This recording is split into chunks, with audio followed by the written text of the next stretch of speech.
मसीह यीशु के बरकत नाम में तमाम देखने वाले लोगों को और यहाँ पर जितने लोग बैठे हैं मेरी तरफ से सलाम। आए मेरे साथ निकालिए लूका रसूल की अंजील, उसका 7 बाब और उसकी 39 आयत पर हम गौर करेंगे। सब जरा ध्यान से सुनिएगा, सब हवाला निकाल लें। लूका रसूल की अंजील उसका 7 बाब उसकी 39 आयत है जी। यहां पर कुछ इस तरह से लिखा हुआ है, उसकी दावत करने वाला फरीसी ये देखकर अपने जी में कहने लगा, अगर यह शख्स नबी होता तो जानता जो उसे छूती है वो कौन और कैसी औरत है, क्योंकि बद चलन है। खुदावंद के कलाम के पढ़े जाने पर खुदावंद की बरकत हो। अब हम जरा यहां पर गौर करेंगे कि ये जो फरीसी था जिसने खुदावंद यीशु मसीह को अपने घर के अंदर मदऊ किया था, दावत दी थी, और ये जो उसने दावत दी थी उसने खुशी से नहीं दी थी। लोगों का ख्याल होगा कि उसने खुशी से यह दावत दी थी, बल्कि उसने इसलिए यह दावत दी थी। नबी बयान करते हैं कि किसी ना किसी तरीका से जो है यीशु मसीह को फंसाया जाए। लेकिन जब यीशु मसीह ने उसका दावतनामा यह कबूल कर लिया तो वहां पर बड़े किस्म के लोग वहां पर मौजूद थे। वहां पर उनकी जो मिनिस्ट्री के खदाम थे वो भी वहां पर मौजूद थे। वहां पर जितने भी फकी फरीसी थे वो वहां पर मौजूद थे। तो लेकिन जब वो औरत यीशु मसीह के पांव को आकर छूती है तो वो अपने दिल में ये बातों के बारे में ख्याल उसके आ रहे हैं, जहन के अंदर वो इन बातों को जो है सोच रहा है। और यीशु मसीह इंसान का बनाने वाला है, वो इंसान के इरादों ख्यालों को जानता है। बेशक उसने अपने होंठों से इजहार नहीं किया उस फरीसी ने, लेकिन वो अपने दिल के अंदर ऐसे ख्याल आ रहे थे, अगर ये नबी होता तो इसे पता चल जाना चाहिए था। लेकिन वो इस बात को भूल चुका था। यीशु मसीह क्या था? इब्ने आदम था। लेकिन बाइबल ये बात कहती है, लेकिन वो क्या था? वो नबी से बढ़कर था। वो क्या कहते हैं? यहां वो है जो हैकल से भी बड़ा है, इब्ने आदम जो सब्बत का भी मालिक है। सब्बत उसने कहा आदमी के लिए बना है, ना कि आदमी सब्बत के लिए बना है। और यहां वो है जो सब्बत का भी मालिक है, और यहां वो है जो सुलेमान से भी जो है बड़ा है। हालांकि सुलेमान के अंदर इतनी हिकमत थी, दनाई थी, और लोग उसकी हिकमत और दनाई से इस कदर मुतासर थे कि एक मलका जो है 3 मंथ का सफर करती हुई उसकी हिकमत सुनने के लिए आई थी, देखने के लिए आई थी कि खुदा ने उसे कैसी हिकमत दी है। लेकिन यीशु मसीह ने कहा यहां वो है जो सुलेमान से भी बड़ा है। बल्कि वो क्या था? वो नबियों का खुदा था।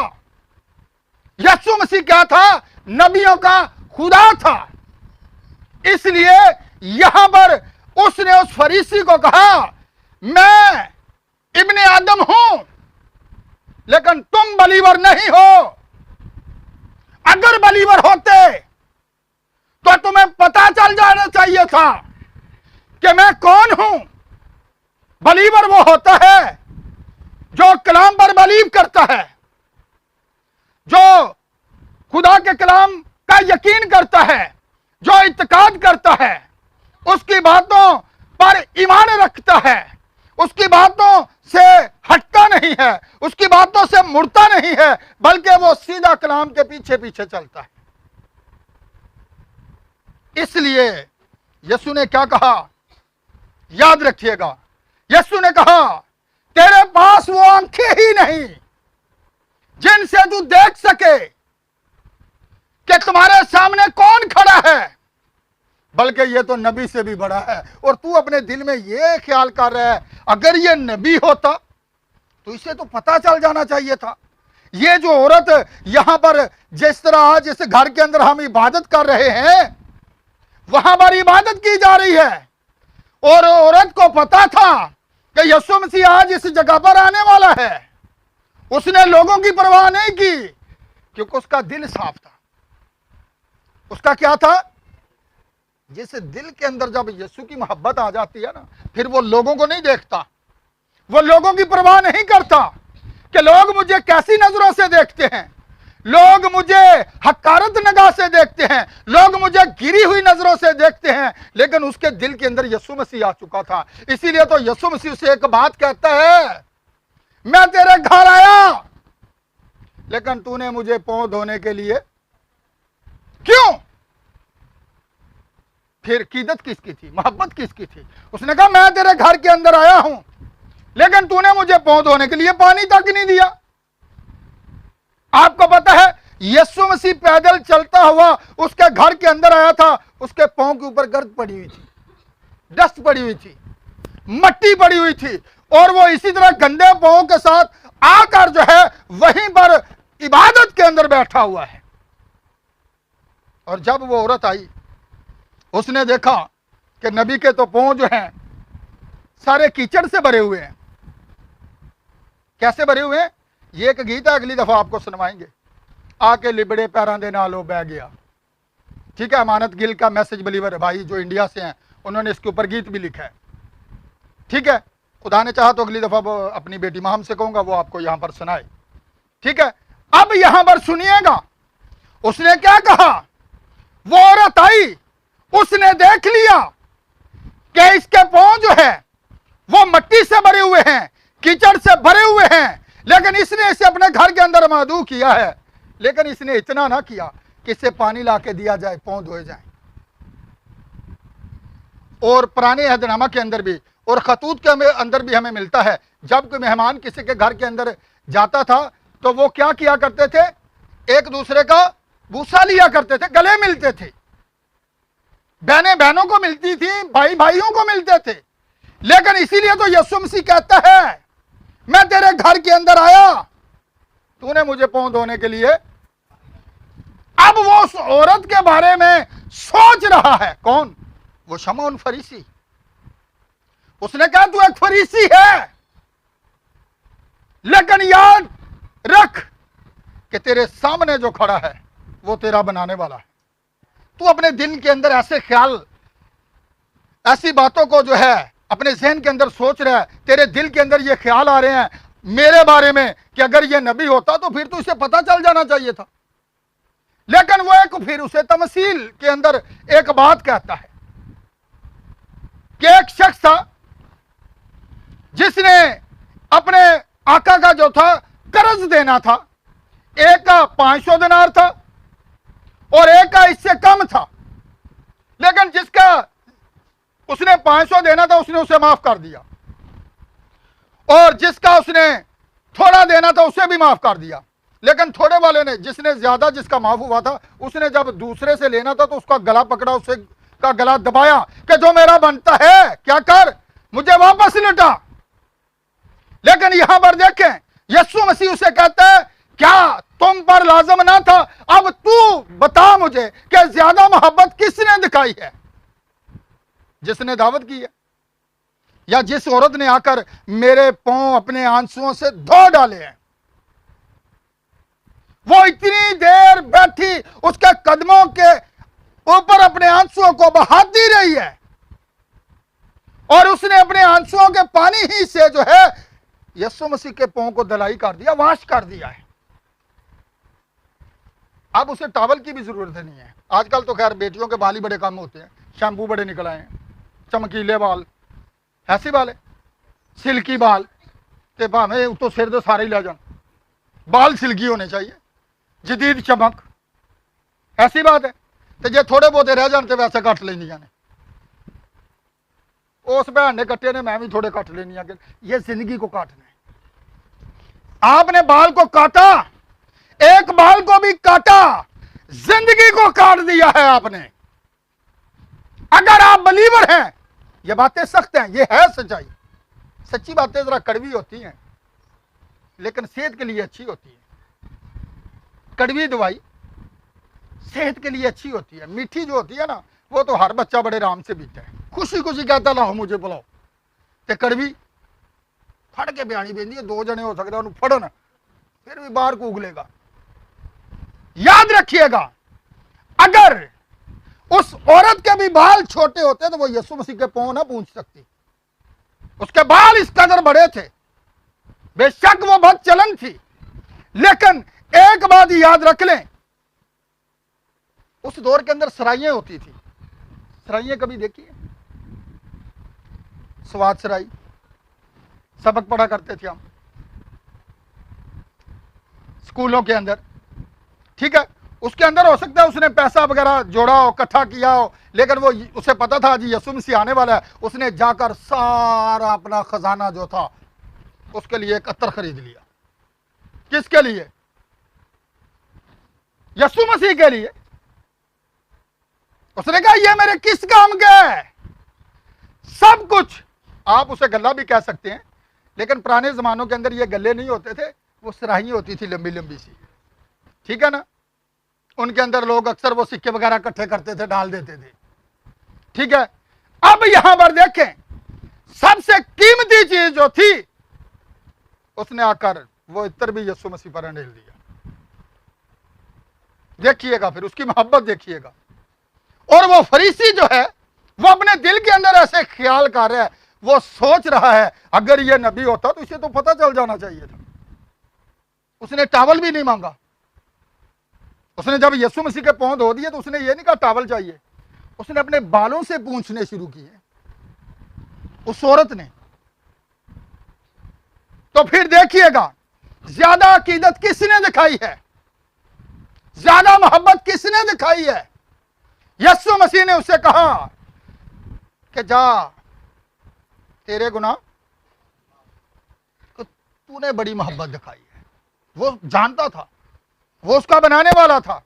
लेकिन मैं इस बात पर ही नहीं रहूंगा, हम मजीद आगे बढ़ेंगे और एक दो और हवाले पर गौर करेंगे नबी के तलक से।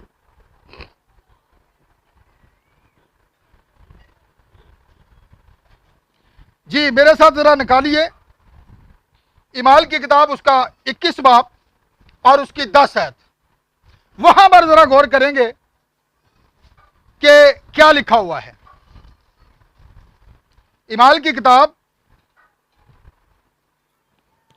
21 बाब की 10 आयत है जी। यहां पर लिखा हुआ है, और जब हम वहां बहुत रोज रहे तो उगबस नाम एक नबी यहूदिया से आया। कौन है ये? जब ये नबी आया है, ये यीशु मसीह जाने के बाद की बात हो रही है। बाद में ये ना कहीं कहना कि हो सकता है उस वक्त यीशु मसीह जमीन पे सी। यहां पर यीशु मसीह सलीब पर मरकर जिंदा हुए, जिंदा होने के बाद आसमान पर चले गए, उसके बाद की ये बात की जा रही है। ये नबी जो था, उगबस नबी जो है, ये कहां पर आया? यहूदिया से आया है। और इसका नाम भी यहां पर दर्ज है, और इसके लिए लफ्ज जो इस्तेमाल हुआ है वो नबी है। आप कहेंगे जो कदाम ये बात कहते हैं कि यीशु मसीह के बाद कोई नबी नहीं है, कलाम तो झूठा हो गया। फिर बाइबल ऐलान कर रही है, यह बाइबल के अंदर लिखा हुआ है, कोई मैं अपनी तरफ से थोड़ा कह रहा हूं। हम इस बाइबल पर बिलीव करने वाले हैं, हम इस कलाम का यकीन करने वाले हैं। उसने पलूस के बारे में नबूवत की थी, इसी उकबस नबी ने। अगर आप ये चंद कहते आगे पढ़ेंगे आपको पता चल जाएगा इसने पलूस रसूल के बारे में कौन सी नबूवत की थी। देखिएगा, हम इसकी डिटेल में नहीं जाएंगे। और उसकी नबूवत जो उसने की थी परफेक्ट पूरी हुई। नबी जो भी नबूवत करते थे वो पूरी होती थी। पुराने अहदनामा के अंदर भी ये बात लिखी हुई है, अगर कोई नबी हो, अगर वो ख्वाब देखने वाला हो, अगर वो रोया देखने वाला हो, अगर वो कोई तुमसे बात कहे तो तुम उस नबी की क्या करना, सुनना और मानना। अगर जो वो कहे अगर पूरा ना हो तो तुम बेशक उसकी ना मानना। अब ये नबी कहां से आया है? यहूदिया से आया।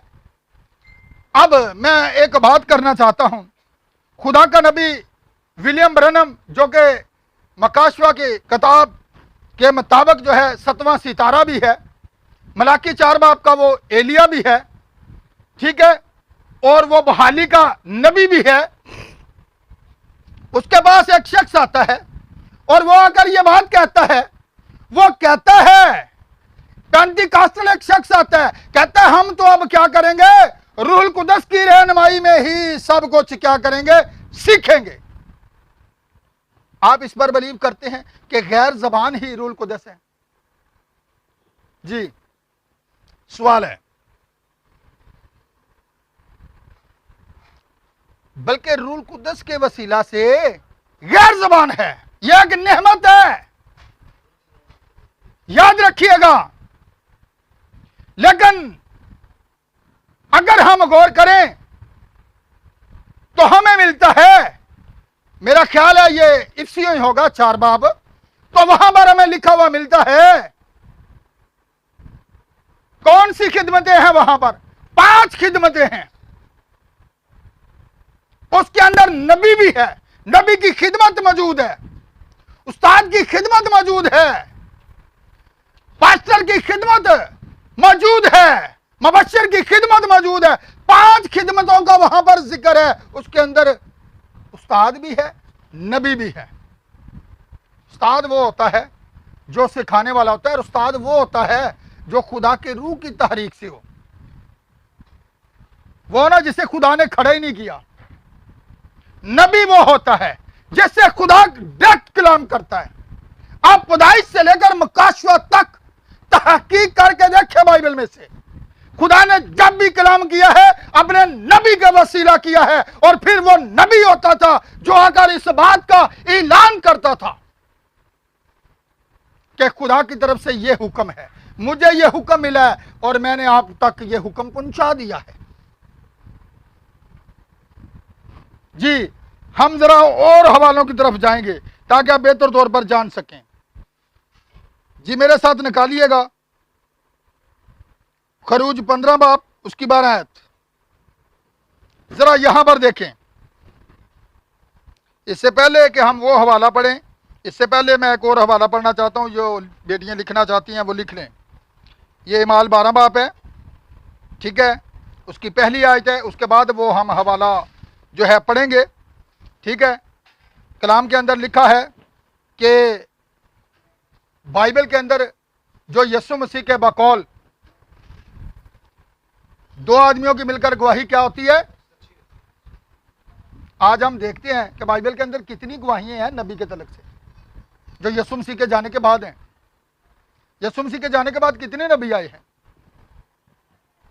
जी, सवाल है, सोच लो। वो आज बड़े सारे लोगों ने इस मैसेज नूं सुनना है, बड़े सारे खदाम ने सुनना है, बड़े सारे लोगों ने सुनना है, बड़े सारे मिशनों के लोगों ने सुनना है। कोई नवी तलीम नहीं, बाइबल, ये सारा कुछ बाइबल के अंदर मौजूद है। जो बाइबल कहती है हम उसके साथ खड़े हैं, जो खुदा कहता है हम उसको उस पर आमीन करते हैं, जिसका ऐलान खुदा करता है हम उसका ऐलान करते हैं। जी, जरा गौर करें, कुछ इस तरह से लिखा हुआ है 27 आयत पर, उन्हीं दिनों में चंद नबी यरूशलेम से नताकिया में आए। कितने नबी? हुण एक नबी की गल नहीं जी हो रही, चंद नबी, एक नबी नहीं, चंद नबी आए हैं। कहां पर? जहां पर पहली कलीसिया खड़ी थी, नताकिया के अंदर चंद नबी आए हैं, एक नबी नहीं आया, चंद नबी। अब यहां पर गौर करें, यह यीशु मसीह के जाने के बाद की बातें हैं सारी। चंद नबी अब हम जरा खरूज की किताब में जाएंगे। मैंने हवाला इसलिए आपको बताया था कि आप नए अहदनामा के अंदर अभी और भी हवाले हैं नए अहदनामा के अंदर। ठीक है, अभी हम जरा पुराने अहदनामा के अंदर चलते हैं। खरूज 15 बाब की 12 आयत, यहां पर हम जरा गौर करते हैं। जी मिल गया। एक बेटी और हवाला निकाले, एक बेटी यही वाला निकाले रखे कि दूसरी बेटी एक और वाला निकाले। यह गिनती की किताब 16 बाब की 32 आयत है। यहां पर कुछ इस तरह से लिखा हुआ है, मैं इसकी 31 आयत से पढ़ूंगा, बल्कि 30 आयत से पढ़ता हूं, ठीक है, ताकि आप बेहतर तौर पर जान सकें। लिखा है, पर अगर खुदावंद कोई नया करिश्मा दिखाए और जमीन अपना मुंह खोल दे और इनको उनके घर बार समेत निगल जाए और ये जीते जी पताल में समा जाएं, तो तुम जानना कि इन लोगों ने खुदा की ताकीर की है। उसने ये बातें खत्म ही की थी कि जमीन उनके पांव के तले से फट गई और जमीन ने अपना मुंह खोल दिया और उनको और उनके घर बार को और कूर के हाँ के सब आदमियों को और उनके सारे मालो स्वाब को निगल गई। सो वो उनका सारा घर बार जीते जी पताल में समा गए और जमीन उनके ऊपर बराबर हो गई। और वो जमात में से, अब ये लोग कौन थे? बड़े ध्यान से सुनिएगा, ये मूसा की जमात के लोग थे और ये हर जमाना के अंदर ऐसे हुआ। खुदा ने जब भी अपने नबी को भेजा तो बहुत से लोग जो है उठकर मुखालिफ खड़े हो गए। इन्होंने भी तो यही कहा था कि मूसा ही सिर्फ कलाम सुना सकता है, वो तो हम भी सुना सकते हैं। लेकिन खुदा ने मूसा को क्या किया था? खड़ा किया था। और खुदा हमेशा नबी के वसीला बोलता है और खुदा हमेशा नबी के वसीला कलाम करता है। खुदा डायरेक्टली कलाम नहीं करता। खुदा ने डायरेक्ट कलाम नहीं किया बनी इस्राइल से, बल्कि खुदा हमेशा मूसा से कलाम करता था और फिर मूसा जाकर नीचे लोगों को बयान करता था। तो अब यहां पर देखें, इन लोगों ने क्या किया है। ये हारून के रिश्तेदार थे, उसका कजन ही था। बनी कूर जो थे ये उनके रिश्तेदार थे, ये बुड़बुड़ाव थे। इन्होंने कहा मूसा हमारे ऊपर अपने आप को बड़ा हुक्मरान ठहराता है, बड़ा लीडर बनाता है। वो जो काम मूसा करता है वो हम भी कर सकते हैं, वो कलाम सुनाता है हम भी सुना सकते हैं। लेकिन खुदा ने किसे चुना था? मूसा को। खुदा ने मूसा से कहा तू जरा इनसे अलग हो जा, इनसे जरा हट जा, इनके खेमों से हट जा, ताकि मैं बताता हूं इनको कि किस तरह ये तेरे मुखालिफ खड़े हुए हैं। क्योंकि खुदा नबी के वसीला बोल रहा है, खुदा नबी के वसीला जो है कलाम कर रहा है। तो जैसे ही मूसा उनसे लग हुआ तो उनके घर, उनका सब कुछ जो था, जमीन ने अपना मुंह खोल दिया और वो सब के सब जमीन के नीचे चले गए और फिर जमीन ऊपर से बंद हो गई। पता चले ये हर जमाना के अंदर ऐसे ही हुआ है। यीशु मसीह के जमाना के अंदर भी ऐसे ही हुआ है। चंद एक लोग जो थे, जो यीशु मसीह ने ऐसे कहा था, तुम्हारे बाप दादा ने क्या किया है? नबियों को कत्ल किया है और तुम उनके मकबरे संवारते हो। अपने बाप दादा का पैमाना दूना भर दो। देखो, क्योंकि तुम कातलों की लाद हो, इसलिए आज तुम उनके मकबरे संवार रहे हो। लेकिन यहां पर गौर कीजिएगा, मूसा की मुखालिफत की गई। मूसा एक बहुत बड़ा नबी था जिसने खुदा के सामने रूबरू बातें की हैं। मूसा एक बहुत बड़ा नबी था। कुछ लोगों, नबियों के पास तो खुदा रोया के वसीला कलाम करता था, ठीक है। कुछ लोग कहते हैं जी वही नाज़िल होती थी। कुछ लोग किसी तरीका से, कुछ लोग फरिश्ते आकर पैगाम देते थे। लेकिन मूसा के साथ खुदा ने डायरेक्टली कलाम किया है, रूबरू होकर बातें की हैं। लेकिन लोग मूसा की मुखालिफत के लिए उठ खड़े हुए। कौन लोग थे? वही लोग थे जिनको मिस्र की गुलामी से मूसा निकाल कर बाहर लाया था। वही लोग थे जो शिकवे करने वाले थे, गिले करने वाले थे।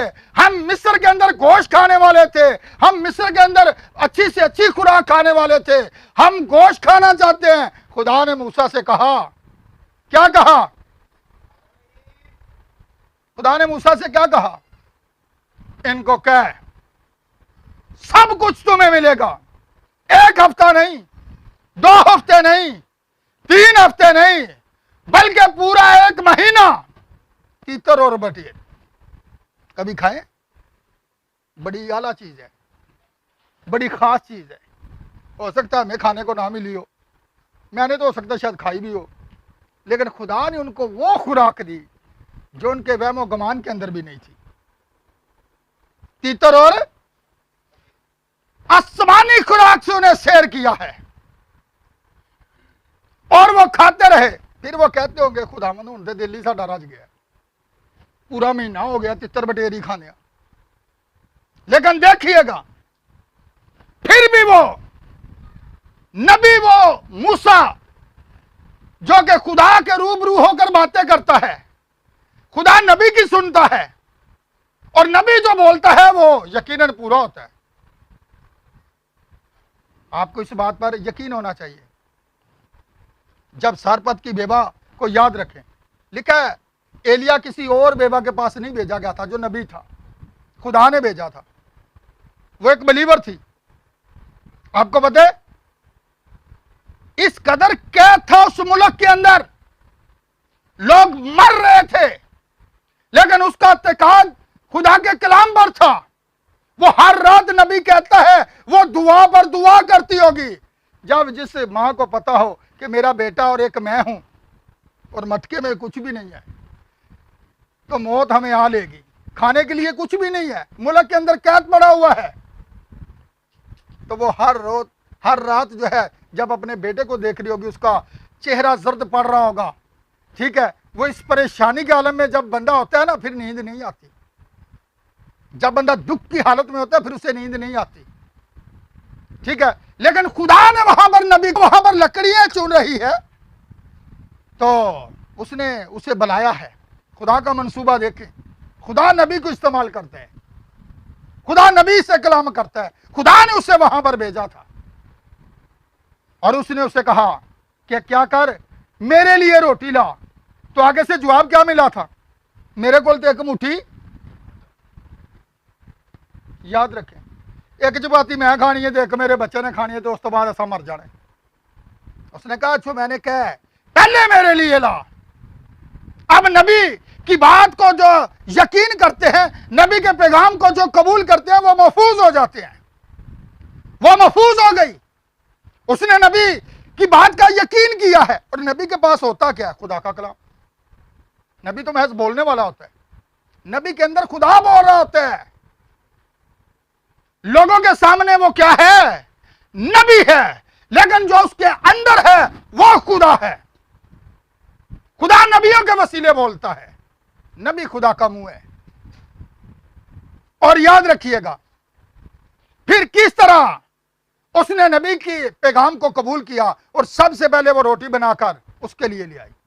उसने कहा जा, जितने तेरे रिश्तेदार हैं सबको बुला ले, ना तो तेरे आटे के मटके में से आटा खत्म होगा और ना तेल की कुपी में से तेल। ऐलान कर दे अपने इलाका के अंदर, ये दिहाड़ी अंदर केड़ा कुआं लगा है, आटा मुकदा ही नहीं पिया, तेल भी नहीं मुकदा पिया, जिन्ना लोग लेके जा रहे हैं उन्ना बढ़ता ही जा रहे हैं। पता चल रहा है, जो नबी का यकीन करते हैं वो नबी का अजर पाएंगे। जो नबी के नाम से नबी को कबूल करता है वो नबी का अजर पाएगा। जो रास्तबाज को रास्तबाज के नाम से कबूल करता है वो अपना अजर पाएगा। लोग कहते हैं कि जी वो देखे, वो तो एक इंसान है। मैं पूछना चाहता हूं, नबी क्या थे? इंसान थे हमारी तरह। लिखा एलिया भी हमारा हम तबीयत इंसान था, ते नबी इंसान ही होंगे जी। साड़ी तरह नहीं होंगे जी कि उन्होंने पर नहीं होंगे, हमारी तरह दिखते हैं, लेकिन वो जो बोलते हैं वो पूरा होता है, जो वो कह देते हैं वो वैसा ही होता है। एलिया ने पता है आसमान को बंद कर दिया था, उसने कहा जब तक मैं ना कहूं आसमान से एक कतरा भी बारिश का नहीं बरसेगा। और लिखा है कि कलाम के अंदर 3.5 साल तक बारिश नहीं बरसी, तब उसने कहा तब बारिश बरसी थी, क्योंकि नबी के वसीला खुदा बोल रहा होता है। तूफान नूह के अंदर देख लें, नबी ने कलाम किया था, कितनों ने कबूल किया था? अज दे जमाने यार,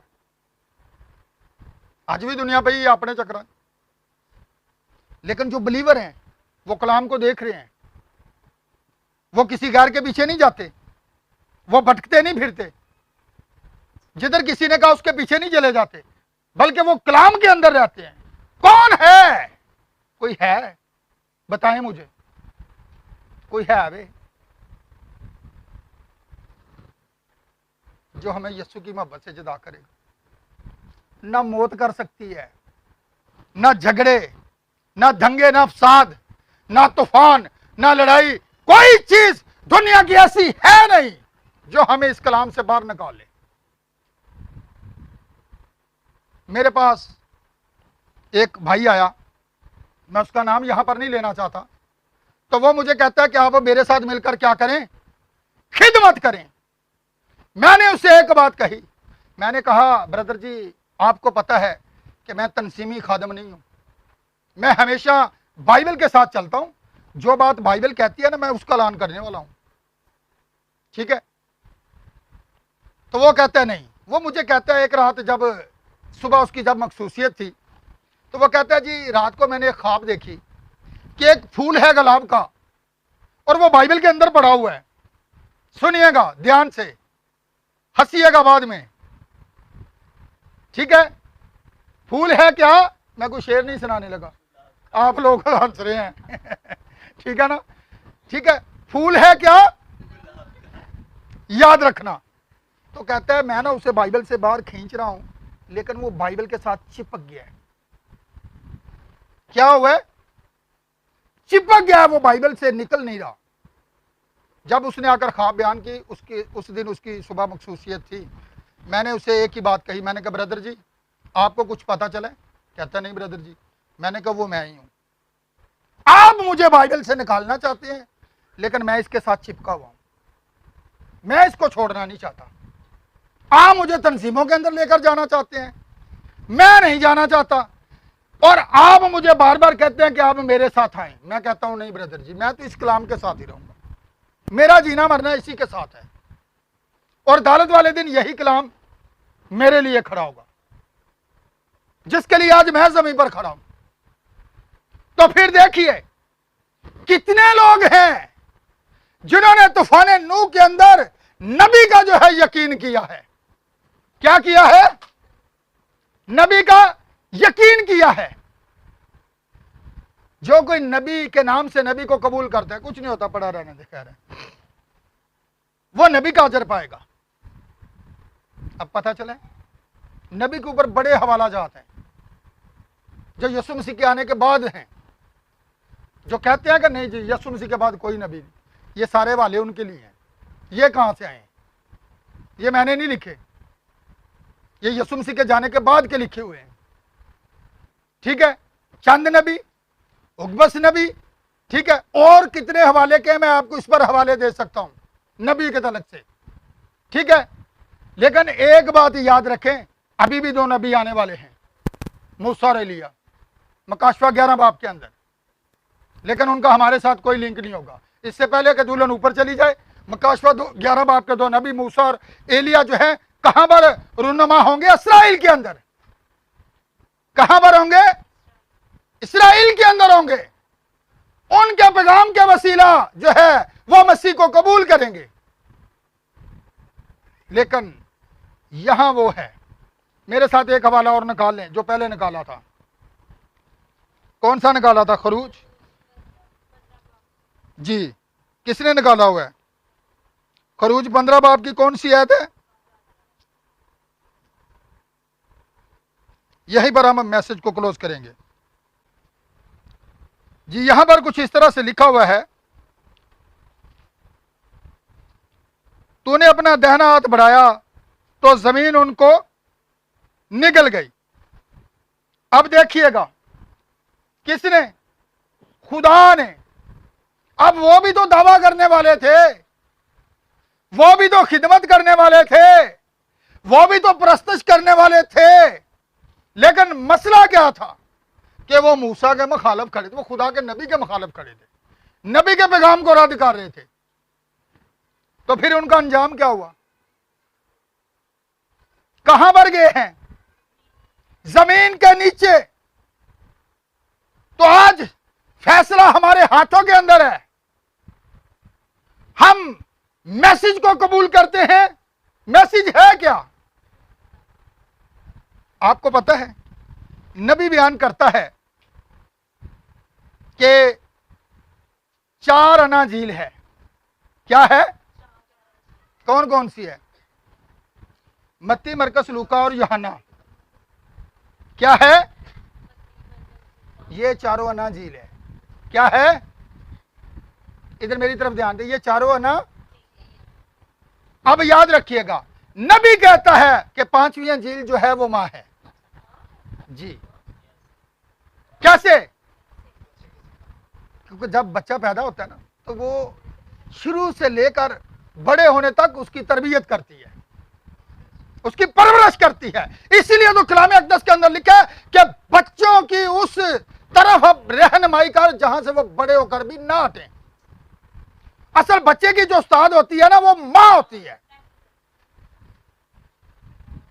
सारी तालीमात, खुदा के हकाम, खुदा के कवानीन, ये मां का काम है कि वो बच्चे को परवरिश के दौरान सिखाए, बच्चे की ऐसी तरबियत करे कि वो बड़े होकर भी उस राह से ना हटे। इसीलिए लिखा है कि तू मेरे कलाम से ना दाएं मुड़ना और ना सीधा ही चलना।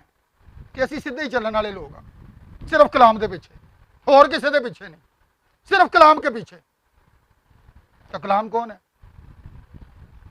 यीशु मसीह है, जो नबियों का खुदा है। तो अब यहां पर देखें, जितने लोगों ने क्या की है, मुखालफत की, वो सब कहां पर गए?